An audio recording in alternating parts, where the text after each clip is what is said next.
శ్రీ శ్రీ శ్రీ వెంకటేశ్వర స్వామిని దర్శించుకోవాలనేటువంటి ఒక ప్రోగ్రాంలో ఈరోజు బయలుదేరుతున్న సందర్భంలో పురస్కరించుకొని రాష్ట్రంలో ఒక విచిత్రమైన పరిస్థితులను ఈ ప్రభుత్వం క్రియేట్ చేసేటటువంటి దీనస్థితికి దిగజారిపోయింది. ఒక మాజీ ముఖ్యమంత్రి దైవ దర్శనానికి వెళ్తున్నారని ప్రకటించిన తర్వాత రాష్ట్ర వ్యాప్తంగా ప్రకంపనలు సృష్టించాలనేటువంటి ఒక దురుద్దేశంతో అనేక రకాలైనటువంటి విషపూరితమైన ప్రచారాలు చేయడంతో పాటు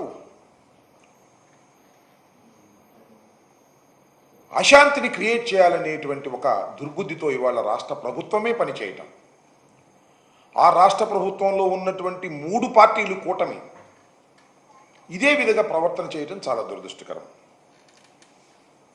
తిరుమలలో జనసేన వారు అసలు మాజీ ముఖ్యమంత్రి ఎలా వస్తాడు, ఎలా దర్శనం చేసుకుంటాడు చూస్తామనేటువంటి మాట. భారతీయ జనతా పార్టీకి సంబంధించిన వారు హైదరాబాద్ నుంచి కూడా వచ్చి ఇక్కడే కూర్చొని జగన్మోహన్ రెడ్డి గారిని మేము అడ్డుకుంటాం, కొండ మీదకి ఎలా వెళ్తాడు అనేటువంటి మాట. తెలుగుదేశం మాట కూడా ఇదే మాట, అక్కడ ఉన్నటువంటి నాయకులు. ఇక చూస్తే పోలీసు వారు ఏంటంటే, జనరల్గా నేను ఎప్పుడు ఇంత విచిత్రమైనటువంటి పరిస్థితిని నేను తిరుమలలో చూడలా, రాష్ట్ర వ్యాప్తంగా కూడా చూడలా. ఏదైనా ఒక ఆందోళన జరుగుతున్నప్పుడు ఆ ఆందోళనని కట్టడి చేయటం కోసం నోటీసులు ఇస్తారు. ఇక్కడ ఆందోళన ఏముంది? జగన్మోహన్ రెడ్డి గారు దైవ దర్శనానికి వెళ్తున్నాడు, ఆయన కూడా ఒక 6-7 కలిసి వెళ్తున్నారు. It is an official announcement. మీరందరూ రావడానికి వీల్లేదని ఎక్కడో రాయలసీమలో ఉన్న వారికి నోటీసులు ఇచ్చే కార్యక్రమం చేస్తున్నారు. మా ఎంపీ జనరల్గా ఉంటారు, తిరుమల ఎంపీ గురుమూర్తి గారు వైఎస్ఆర్ కాంగ్రెస్ పార్టీ నుంచి గెలుపొందినటువంటి వ్యక్తి. ఆయన జగన్మోహన్ రెడ్డి గారు వచ్చినప్పుడు పార్టీ అధ్యక్షులు కాబట్టి ఆయన కూడా అకంపెనీ అవ్వచ్చు. ఆయనకు నోటీస్ ఇచ్చారు, నువ్వు రావడానికి వీల్లేదు, జగన్మోహన్ రెడ్డి గారు వస్తున్న సందర్భంలో మీరెవరు కూడా కనబడడానికి వీల్లేదు అనేటువంటి మాట ఆయన చెప్తారు. దీనిలో చిత్రం ఏంటంటే, ఈ నోటీస్ చదువుతాను, పోలీస్ నోటీస్.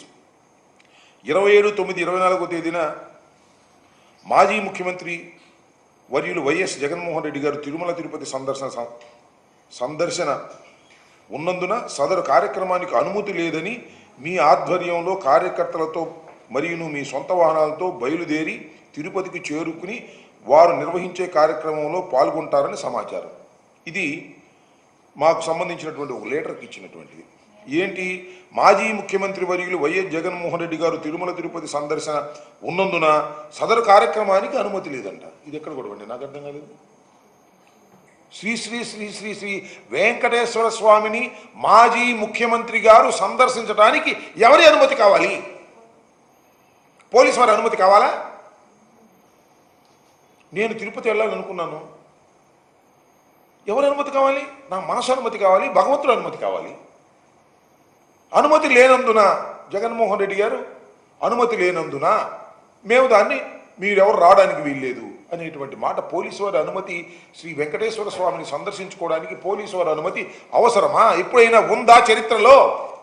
చాలా దుర్మార్గమైనటువంటి మాటలు మాట్లాడుతున్నారని మనం చేస్తున్నాం. మొన్నటిదాకానేమో లడ్డూ తయారీ నెయ్యిలో